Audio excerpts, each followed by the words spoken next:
So what are we here to talk about?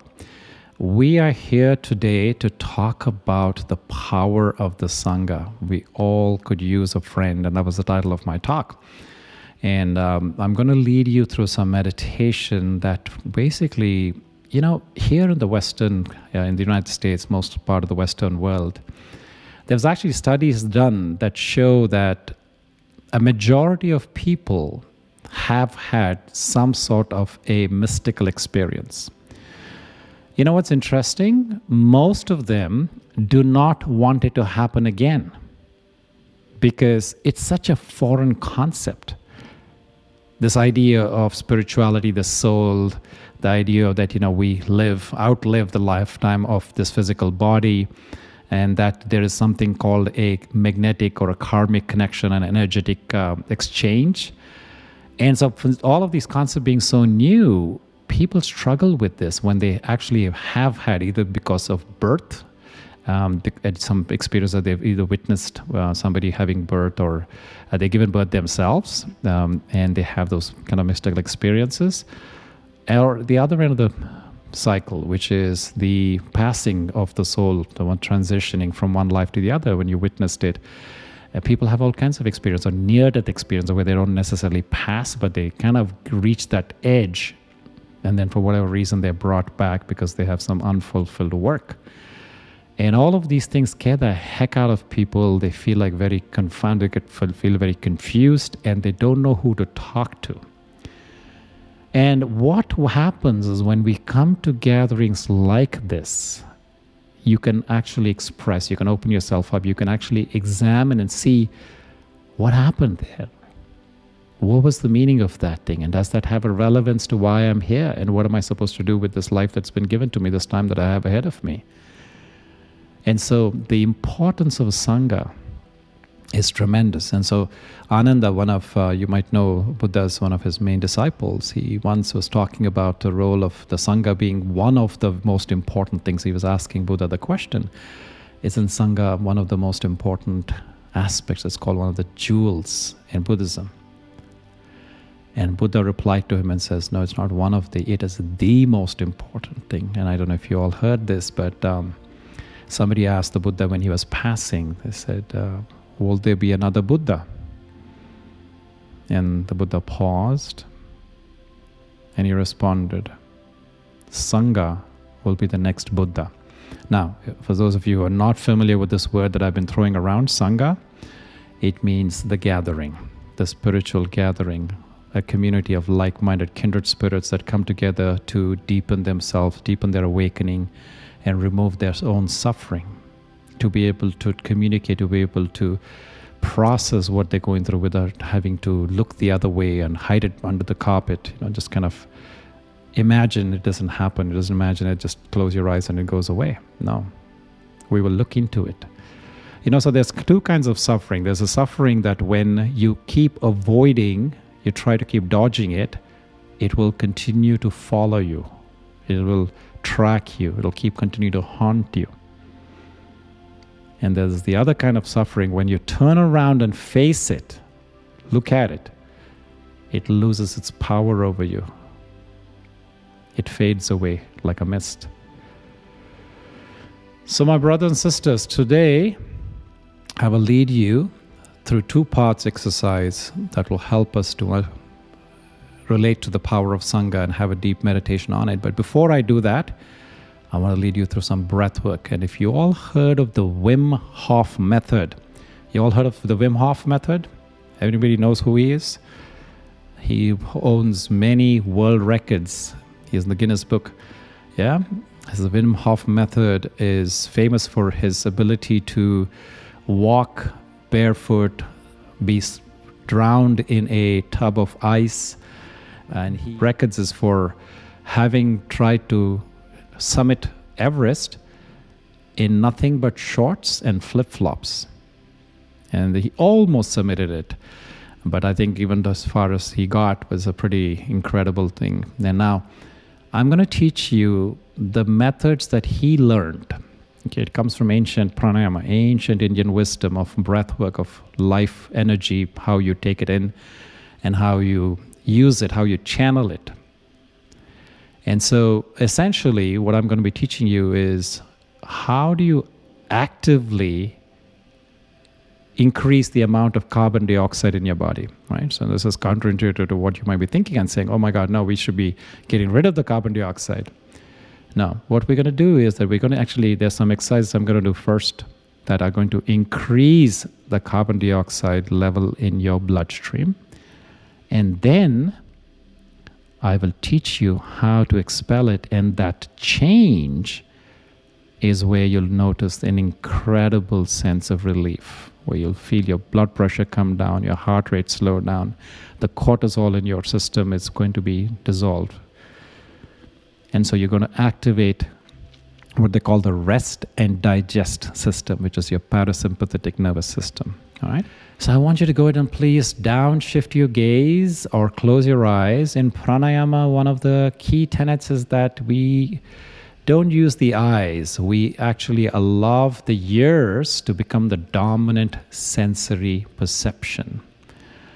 And as we close our eyes, downshift our gaze, pay attention to the flow of the breath as it's going in and out of the body as you hear it.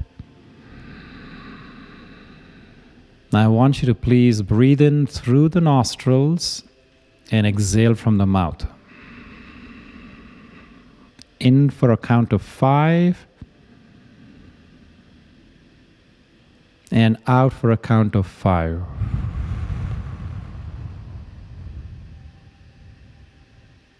In for 5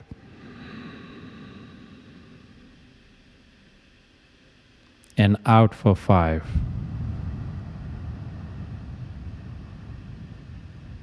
In through the nostrils and out through the mouth.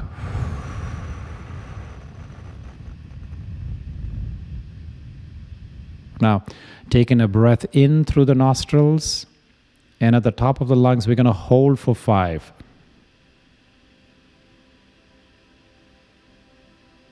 Exhale through the mouth. And at the bottom of the lungs, we're going to hold again for 5. In through the nostrils. Hold for 5. Out through the mouth. And hold for 5. In for 5. Hold for 5. Exhale for 5. And hold for 5.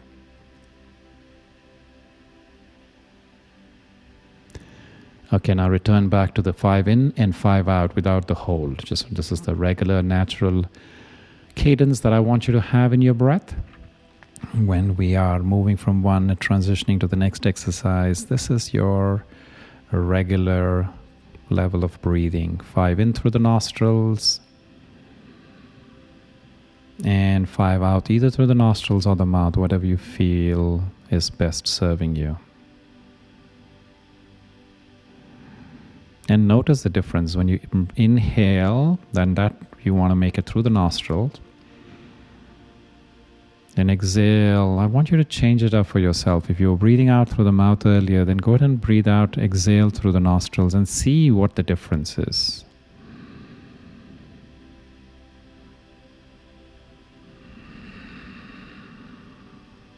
And it's important for you to notice how this movement of air in and out of your body can create such a big difference in how you feel. Now, when I said I want you to breathe in through the nostrils at all times, regardless of whether you exhale from the mouth or the nose, there's a reason for that. When you inhale through the nostril, you are doing 3 things. You're filtering the air, you're warming the air, and you're also moistening the air. Exhale, There are benefits of it through the nostrils. And there's also benefit of sometimes breathing out through the mouth.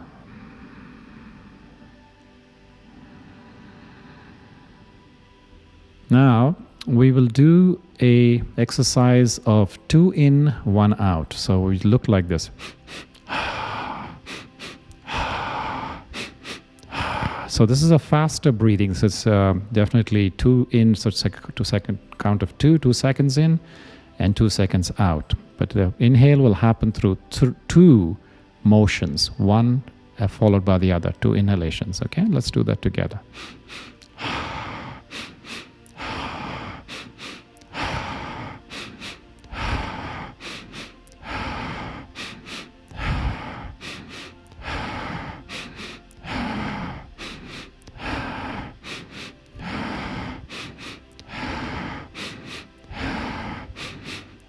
Now I want you to breathe in for a count of 5. And I want you to hold till I tell you. This is going to be a long hold. Believe me, you can do it.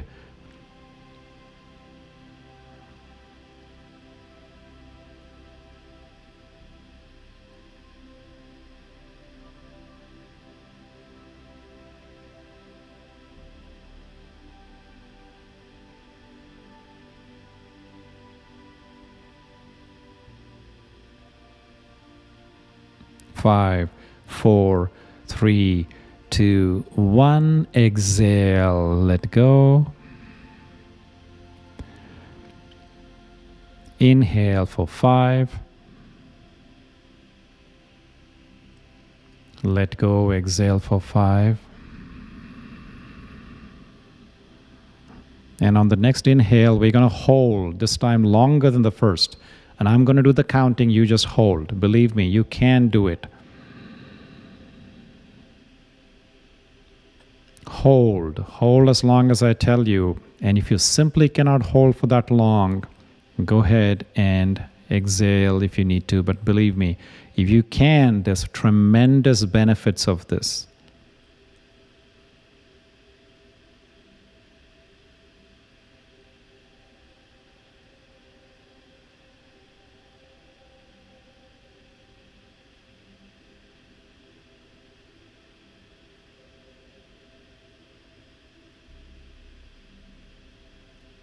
Five, 4, 3, 2, 1, and exhale. Well done.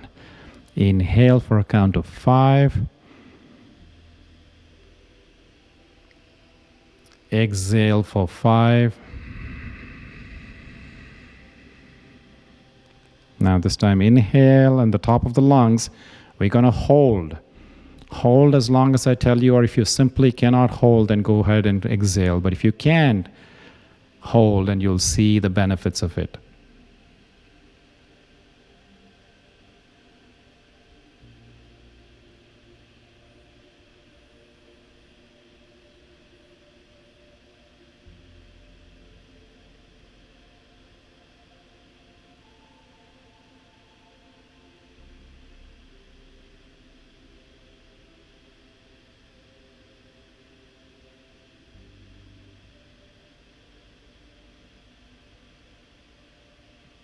Five, 4, 3, 2, 1, and exhale. Well done.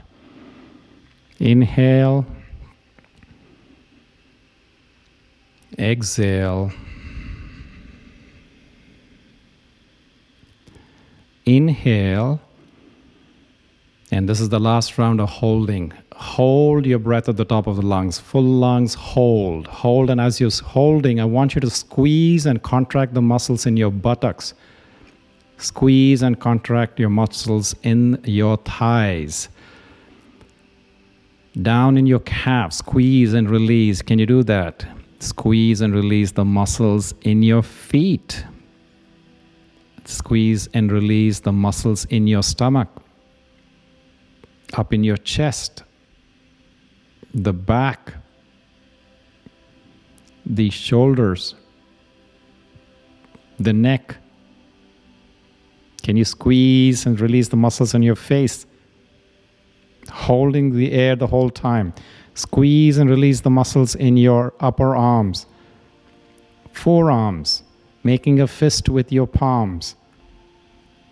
And 5, 4, 3, 2, 1, exhale. Well done. Inhale for a count of 5. Exhale for a count of 5. And let us now, I'll explain to you the next exercise. While I'm doing that, I want you to go ahead and inhale, exhale for 5. We're going to do something called Kapalbhati. It's also referred to sometimes in English as javelin breath. The focus is on the exhale. The air comes out as a jet through the nostrils, as if you're throwing a spear or a javelin. That's why it's called javelin breath. And this time, the air will come out through the mouth. You breathe in through the nostrils and exhale from the mouth.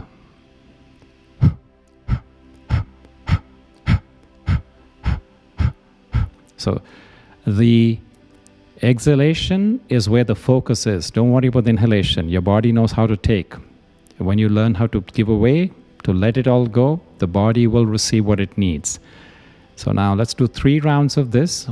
We will do first round of 7, second round of 14, and third round of 21. Together, let's go ahead and take a deep inhalation into the belly, making sure that your belly is what's expanding. 3/4 of a breath out, and first round of 7. And return to the normal breathing. Exhale. Inhale. And second round for 14.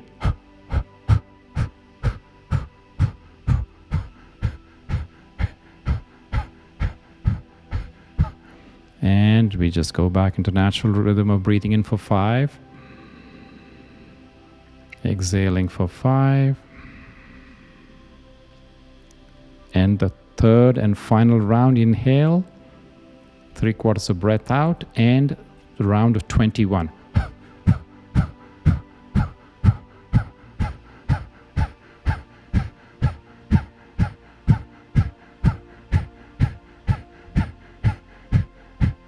And we're done.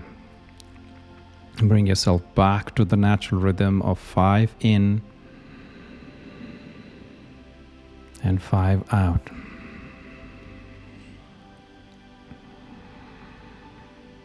I want you to bring your awareness as you are feeling into the effects of this hyperventilation and holding breath, which is referred to as bandha.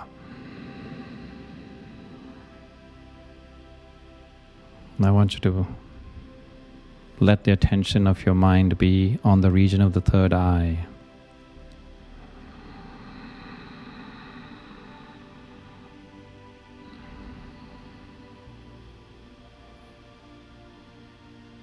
Just the observer, the self-aware self, noticing it being encapsulated by this body.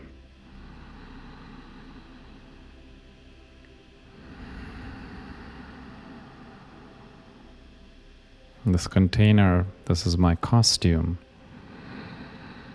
on this phase of the journey, on this vast continuum of time where I am the eternal traveler. And this container, this vessel, my body, is my precious gift. And taking care of it is my fundamental responsibility. It's been given to us. And at some day, at some unknown time, it'll be taken from us. We'll have to turn it in. And in that course of time between when you've been given to when you have to return it. We use this incredible tool to experience and express ourselves in this drama that we call life.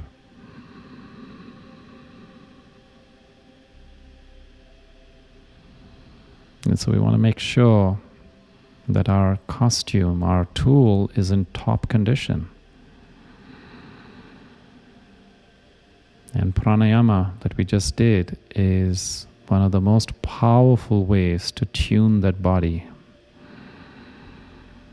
And as you tune your breath, you're tuning your brain. And as the brain tunes the breath is tuning the brain affects the body. So there is a cyclical loop which has compounding benefits. Your breath is what you control, and with it comes the ripple effects in your brain, in your body, and in your being. So notice for yourself right now, what of this 20 minutes of breath work, how has it shifted? Shifted how I feel right now. Noticing the pace of thought activity in your brain. How you become more present. And maybe feeling a tingling sensation in some parts of your body, if not all.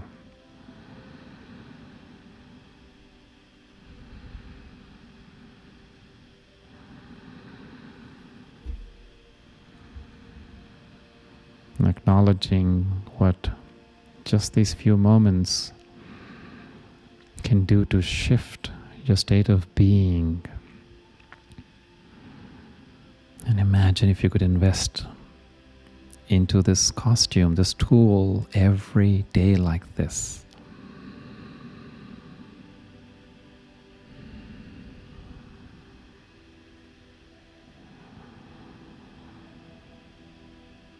Now I want you to watch your thoughts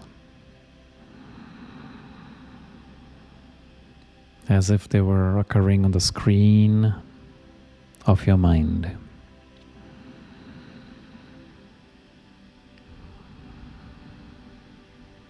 You, the observer, or the observing. So there is the you, and then there are the thoughts.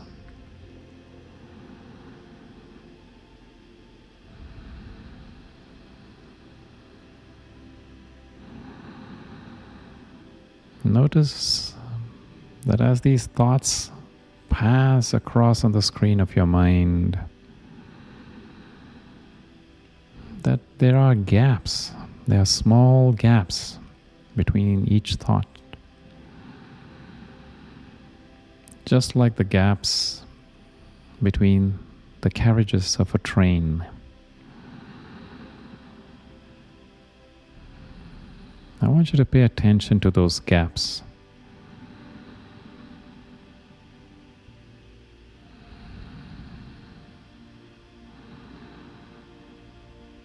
As you pay attention to those gaps, they may expand.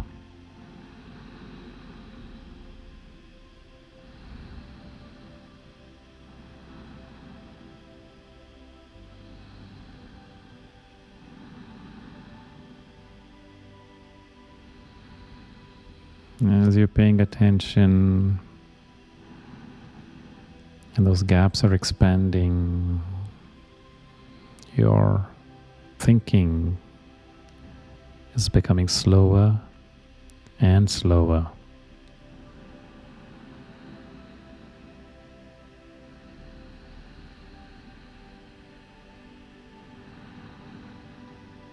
Notice within these gaps there is nothingness. There's nothing, and that nothingness is still and silent.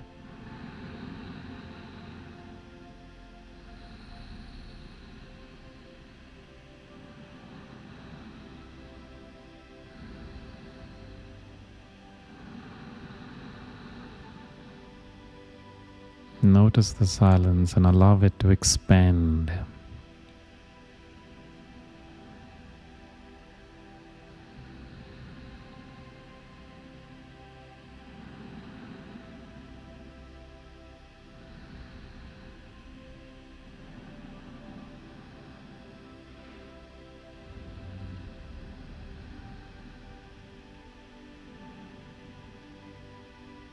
Notice that there is no separation between you and the silence.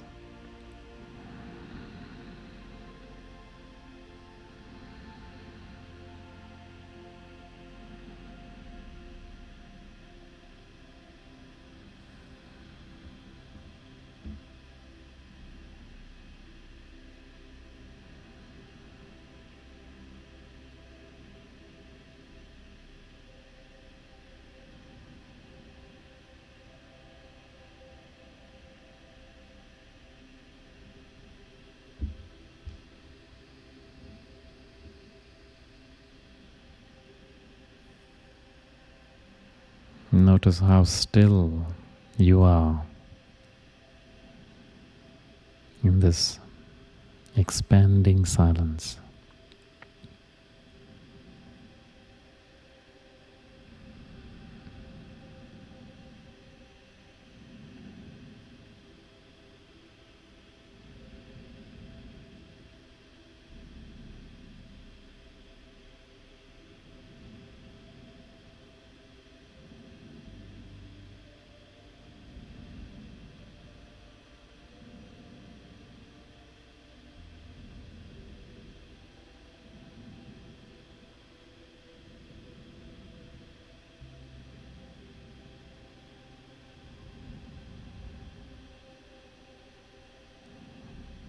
You lose awareness of time in this silent stillness of your being.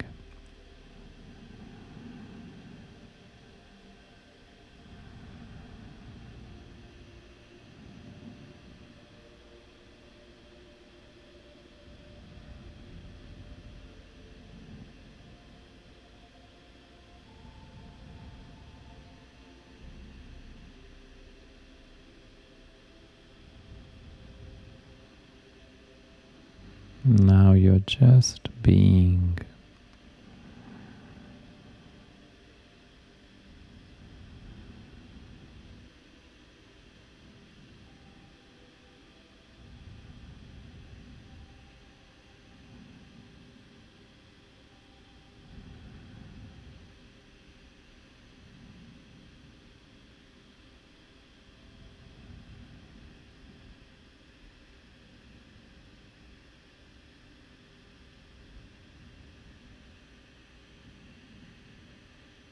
Now, with your eyes still closed from the state of being,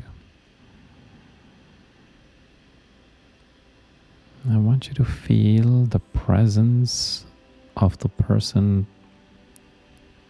who's physically closest to you. Just feel the presence of that nearest human being. Now that person could be in your house or 10 miles down the road. Bring this person into awareness.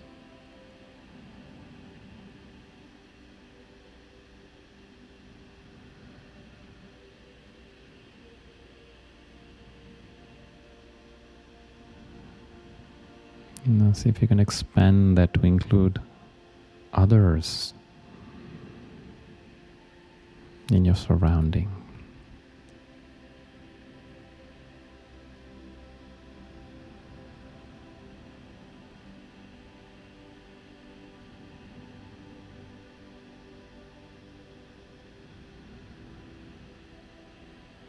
Now I want you to bring into awareness those people that you engage with at work or in your community, whatever your way of showing up in the world.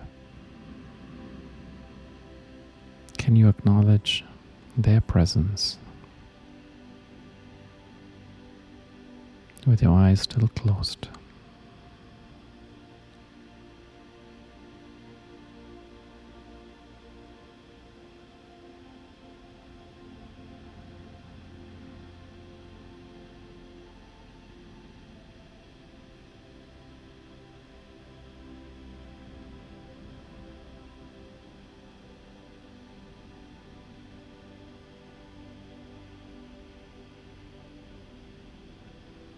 Now, can you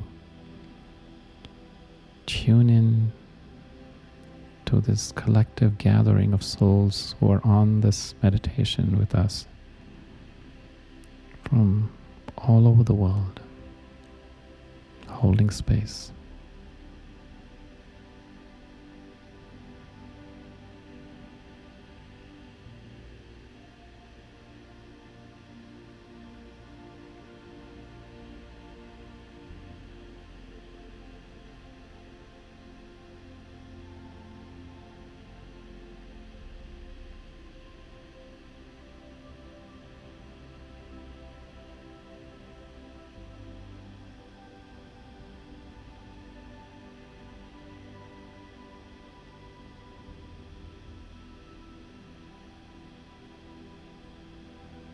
This gathering is here to support us in our own awakening.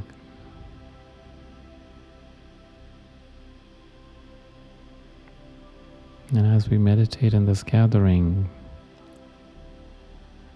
we break down that feeling of isolation and separateness.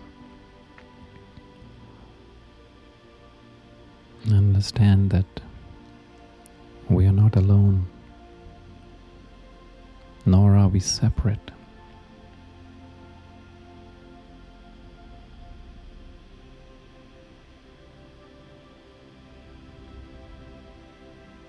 Every being on this call shares our joys and simple pleasures, and every aspect of the intensity of our human experience.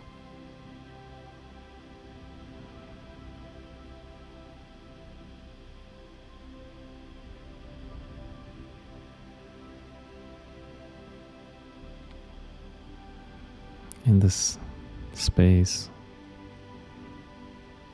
there's no need to fear being seen or judged.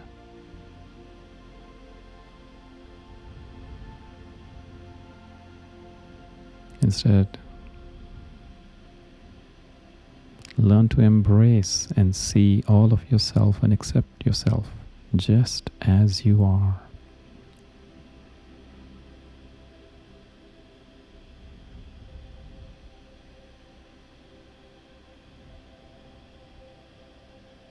Accept yourself so that you can live more authentically, fully, and with love.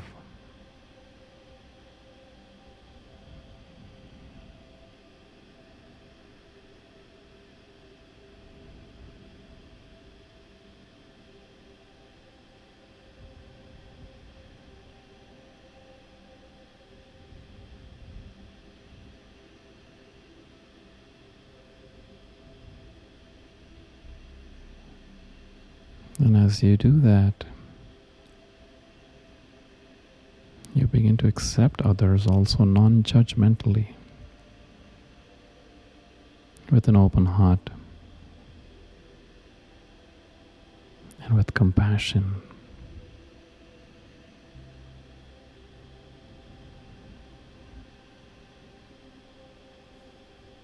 Seeing others truly as they are.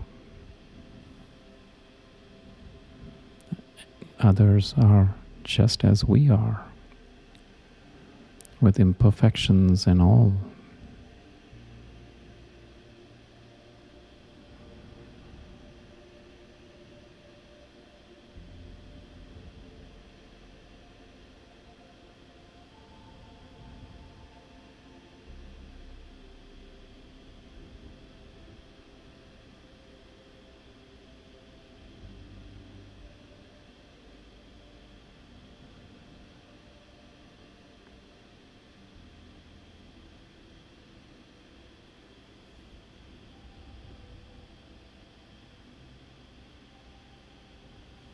And knowing that each one of us is an immortal, powerful, loving, joyful being immortal, powerful, loving, joyful being.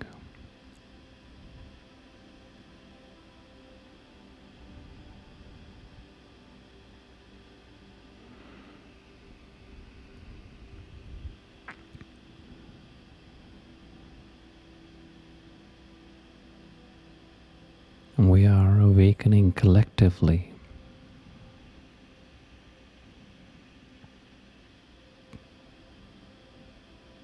and ending our suffering.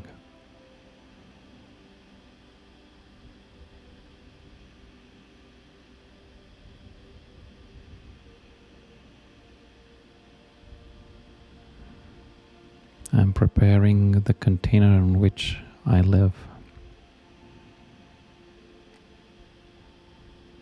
both the container of the body, the container of this physical world, which I share with all of my brothers and sisters.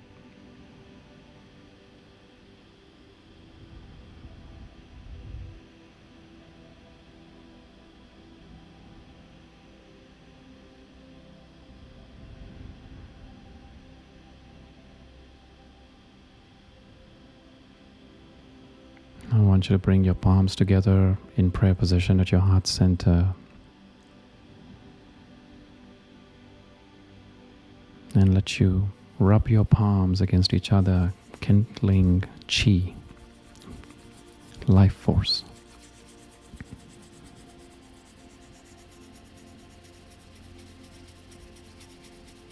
And when you feel a nice warm ball of energy kindled between your palms, I want you to go ahead and apply that to both your eyes, one with each palm, and bless yourself. I am an immortal, powerful, loving, joyful being.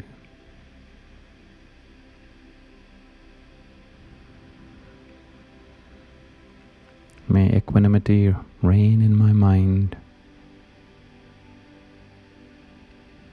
May love reign in my heart.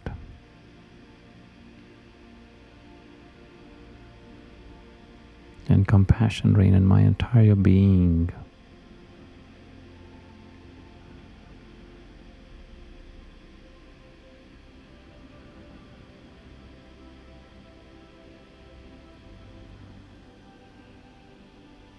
Then I want you to take your palms and make them point face outwards as if you're sending a blessing to the world.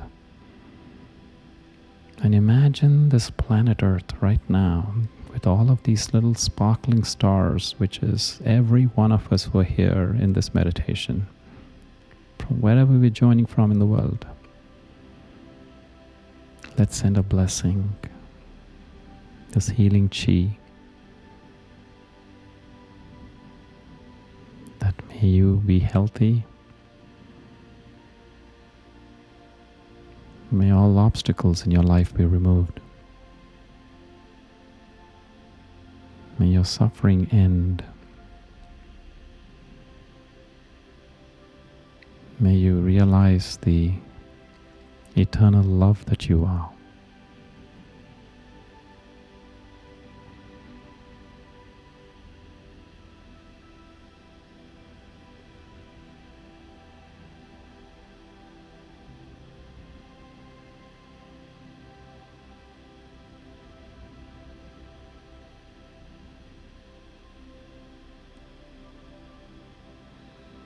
I'm a conduit right now, taking in the light from the Supreme Source, the Supreme Light.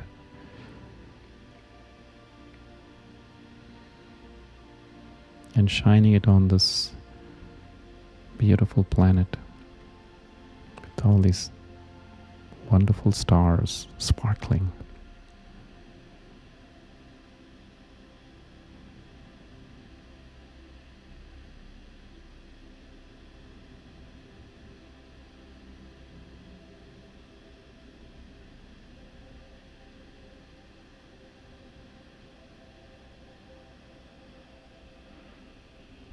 want you to bring your palms together in prayer position. Let's take a bow of gratitude. Gratitude for everyone and everything that has made this moment possible.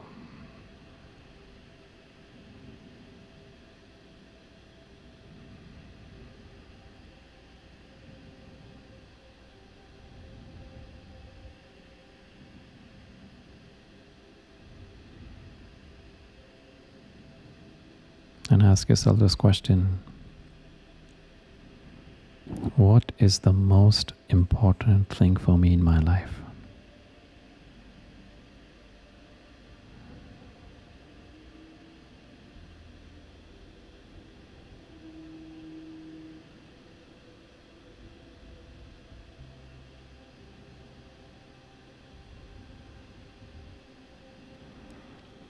And I want you to please go ahead and share that what one thing is in the chat window whenever you're ready at your own pace.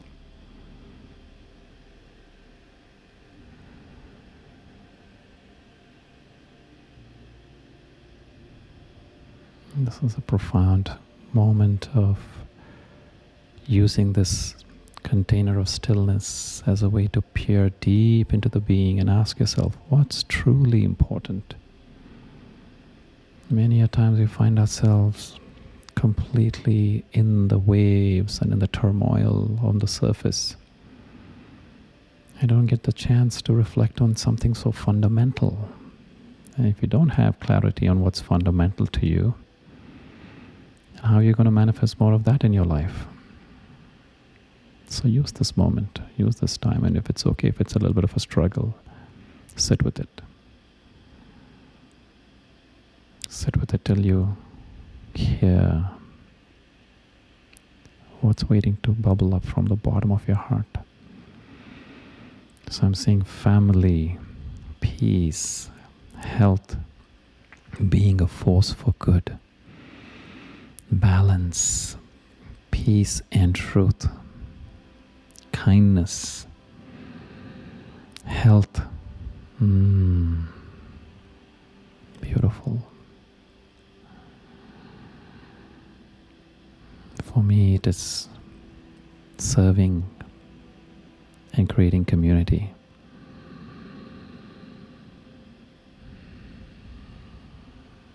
To serve, love and light. That's beautiful. Peace.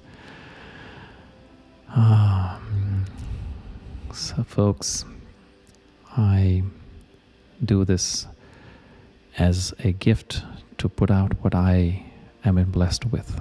This is my gift and I share with you. And I want you to please go ahead and hit that donate button and share what you can to support these gifts to be extended further, wider, far. So those who may need it will receive it. I'm seeing more responses. Peace, release what no longer serves me. I have no friends. I'm very lonely. Megan, I want to talk about this. So I know that we live in an era of aloneness, and there's a loneliness pandemic that has inflicted the entire globe. And it's so interesting because we live at a time when the population is the greatest ever known to mankind. So we're in these big community cities, metropolises, and yet we feel alone. We feel so lonely. So it doesn't matter how many people you live with. There could be a lack of connection. And that's why somebody on this group, or a few people have asked me over the last few months, and I created this idea, this concept called the sacred circle. And the sacred circle is a gathering of kindred spirits. We gather for 90 minutes every Saturday on Zoom, and we share from the bottom of our hearts. We go through this process of awakening together and knowing that we are all safe, we can be authentic, and as we express from that place, we will being seen and heard in a gentle, loving way. So I invite you, and I know there's many of you who probably feel this, and like I said, even if it doesn't matter if you are living with other people or you're working with big groups of people, there's a lack of connection at the spirit level. And that's because we are all on our own journey. And if you gathered here, you've come here, you've come to this well, I call it the living well, clearly there's something that's resonated with you. So if you want to explore deeply, if you want to be part of that collective, I invite you to please join the Sacred Circle. And you can find information on how to join that in our circle here. I hope you're all part of the Meditate with Jay group, the circle that's on this app. And if you're not, I encourage you to go ahead and hit subscribe to that. You can join that circle, and there we post about this. Yes, Megan, 119 people. And when we did that initial count of where they're from, they were literally from all over the world. And so it's the website for the signing up for the Sacred Circle is tiny.1/Sacred Circle. And that'll be on the circle when you join the group. You can see that if you subscribe to my mailing list, you'll get an email about it. My website is joywithj.com. And you can find a way to subscribe to my newsletter, and then you'll have information about this, because it's very important. It's important that, I've done 106, this is the 107th episode, like I mentioned. Skimming the surface is one thing, and coming to dabble on the, different topics every week, it's great. That's wonderful. But if you want to truly end your suffering and feel like you have a community, and that's the whole point of today's workshop, is how important it is to have a Sangha, like the Buddha mentioned, this community in which we have a collective awakening, where we're preparing not our own container, but we're preparing the larger container. That's where the integration, if you notice what I did for you in the meditation, is that one is going and sitting in your own stillness, but then there's the integration of, because we're here to express the love that we are. I think some of you mentioned that in the what's important to you. And so being in the presence of kindred spirits helps us to see that we are not alone, helps us to get tips and tricks and be able to relate. And in the relating, there is a realization that comes out, one's own realization, that profound truths that it is there submerged within our subconscious. So that gathering is important. Thank you, Mudita, for putting the, Insight Timer has a way of deleting any URLs. They don't even allow it to appear, but this is the way you would join this is the link. If you can go ahead and translate that into your browser, you can go ahead and subscribe to our Sacred Circle and join us. And the next cohort is starting in November. I believe it's 4 weekends of November, starting on the 6th. And so thank you. Yes, so yeah. It's tiny.1/Sacred Circle. Are you feeling well today? Yes, I am. I'm doing well. And how's everybody else feeling right now? Natalia is saying relaxed. How are you doing, AJ? Where are you from, AJ? Sheila's doing great. I love the breath work. I know I needed that. Yeah, Nina. So, Nina, like I mentioned to you, don't just wait for me to do these sessions twice a week. I meet you all on Wednesdays at this time, and then Sunday morning. But I've got 100 episodes recorded on my YouTube channel. So please go ahead and take advantage of that, and do the breathwork exercises that I have there. Right, all of my sessions, especially my Wednesday nights, are recorded and they're put up on my YouTube channel, which is youtube.com/jchodagam. Or if you just Google my name, Jay Chodagam, you'll find all of that. When is the carbon dioxide in our body is good or bad? So let's talk about that. And there's another question. Do you have any tips for coping with stress? Well, I have lots of tips. I've actually done a 15-day series on coping with stress. Again, just Google my name, Jay Chodagam, and stress, and then it should show up. I think I have them both on Insight Timer as a playlist. And Naomi, if you don't find it, go ahead and post a question in the circle, Meditate with Jay circle on this app, and I will make sure you get it. But also I want to mention that I did the 7 steps to overcome anxiety and stress on YouTube.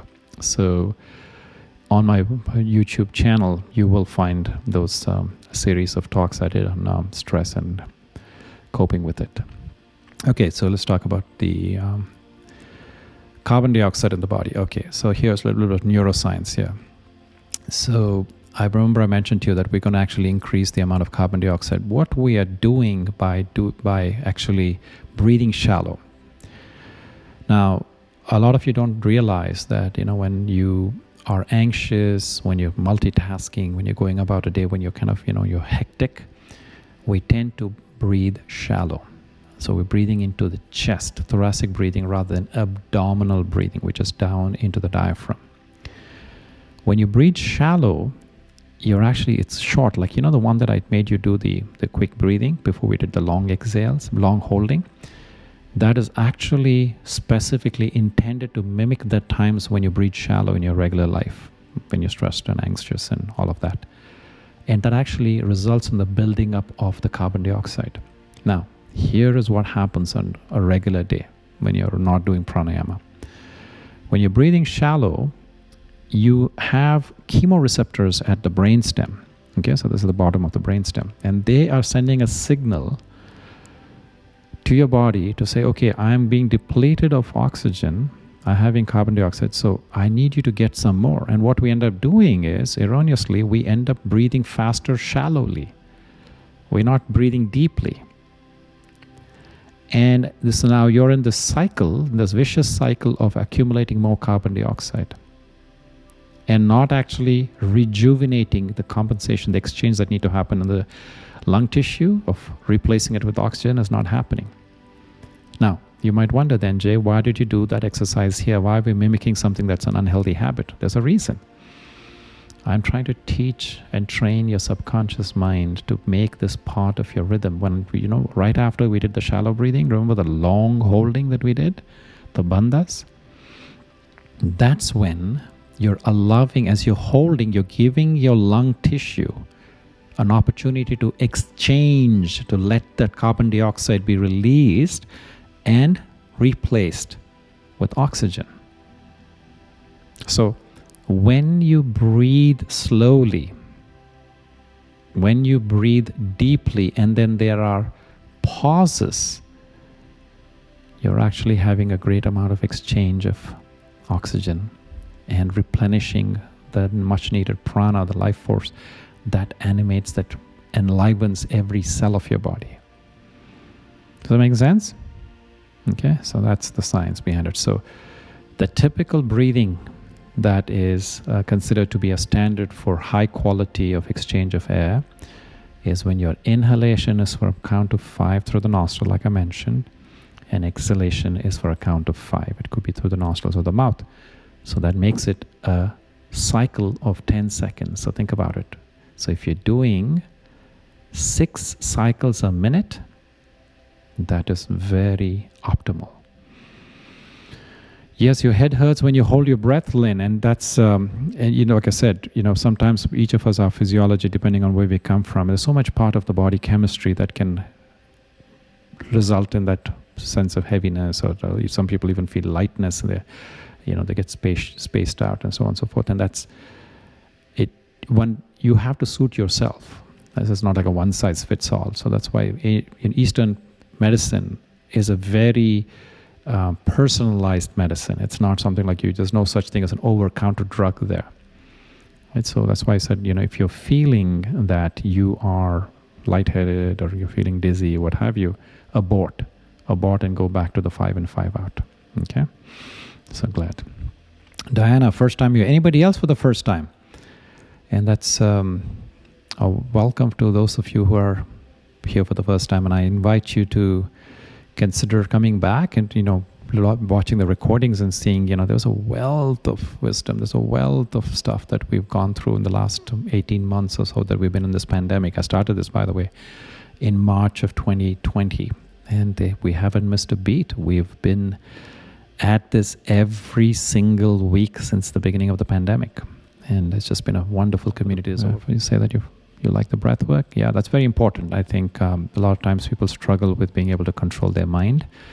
And I'm telling you, that's not an easy thing. People have been struggling with it for millennia, right? So one of the things that this ancient wisdom of the different forms of yoga, there's a deep connection there.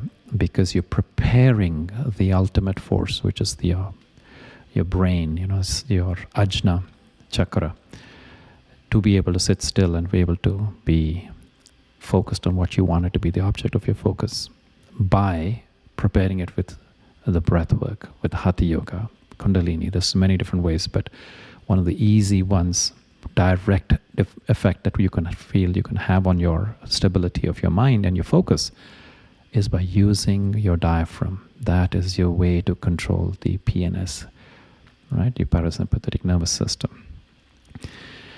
Good. So until I see you all again, whether it's one of the recordings, whether it's a sacred circle, I wish you all stay strong. Thank you for your donations. I wish you be happy. I wish you be kind to others. Go shine your light and be well.